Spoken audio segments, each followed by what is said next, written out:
തേങ്ങയിടാൻ തെങ്ങിൽ കയറുന്ന സ്ത്രീകൾ ഒരുപാടുണ്ട്. എന്നാൽ കോഴിക്കോട് പയമ്പ്രയിലെ 5 സ്ത്രീകൾ തെങ്ങിൽ കയറുന്നത് നീര ചെത്താനാണ്.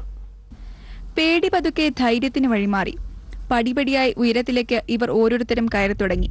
പയമ്പ്ര കോക്കനട്ട് പ്രൊഡ്യൂസേഴ്സ് ഫെഡറേഷന്റെ കീഴിൽ പരിശീലനം പൂർത്തിയാക്കിയ അനിത ബാബു, ഗീത, വിദ്യ, റിജില, ഷീന എന്നിവർ നീര ചെത്താനും സംസ്കരിക്കാനും പഠിച്ചു കഴിഞ്ഞു. നീര സംസ്കരണ കേന്ദ്രങ്ങളിൽ സ്ത്രീകൾ ജോലി ചെയ്യുന്നുണ്ടെങ്കിലും തെങ്ങിൽ കയറി നീര ശേഖരിക്കുന്ന ഇവർക്ക് പറയാൻ ചിലതുണ്ട്. അപ്പോൾ ഞങ്ങൾ വന്ന സമയത്ത് പല ആളെടുത്തുനിന്ന് ഞങ്ങൾക്ക് പലതുണ്ടായിരുന്നു. സ്ത്രീകൾ തെങ്ങുമുകളിൽ കയറുകയാണോ എന്ന് ചോദിച്ചപ്പോൾ ഒരു പരിഹാസം പോലെയായിരുന്നു. നമ്മളെ വീട്ടിൽ നിന്ന് ഒരു 7 മണി 7:30 ആകുമ്പോൾ നമ്മൾ ഇറങ്ങി വന്ന ഫെഡറേഷനിൽ എത്തിക്കഴിഞ്ഞാൽ ഒരു 9:30 മുമ്പായിട്ട് നമ്മളുടെ പണി ഇവിടുന്ന് കഴിയും. പിന്നെ അതിനുശേഷം നമ്മൾ ഒരു വൈകുന്നേരം 4 മണിക്ക് ശേഷം വന്ന് ഒരു 5-5:30 നമ്മളും തിരിച്ച് വീട്ടിലേക്ക് പോകാം. മറ്റേതൊരു തൊഴിലാണെങ്കിലും നമ്മൾ രാവിലെ തൊട്ട് വൈകുന്നേരം വരെ ആ സ്ഥാപനത്തിൽ ഇരിക്കേണ്ടതാണ്. ദിവസം 3 ലിറ്റർ നീരയാണ് ചെത്തുന്നത്. സാഹസികമായി ഈ തൊഴിൽ തെരഞ്ഞെടുത്ത അനിതയ്ക്കും കൂട്ടുകാർക്കും പിന്തുണയുമായി ഫെഡറേഷനിലെ പുരുഷന്മാരുമുണ്ട്.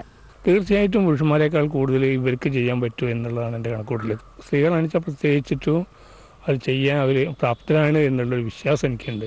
വീട്ടിലെ ജോലികൾ ചെയ്ത് ഒതുങ്ങിക്കഴിഞ്ഞിരുന്ന വീട്ടമ്മമാരിൽ നിന്നും കുടുംബത്തിന് കൈത്താങ്ങായി ഉയരങ്ങൾ കീഴടക്കുന്ന ഇവർ കാട്ടിത്തരുന്നത് ഒരു നല്ല മാതൃകയാണ്. കോഴിക്കോട് നിന്നും ദീപമഠത്തിൽ, ഏഷ്യാനെറ്റ് ന്യൂസ്.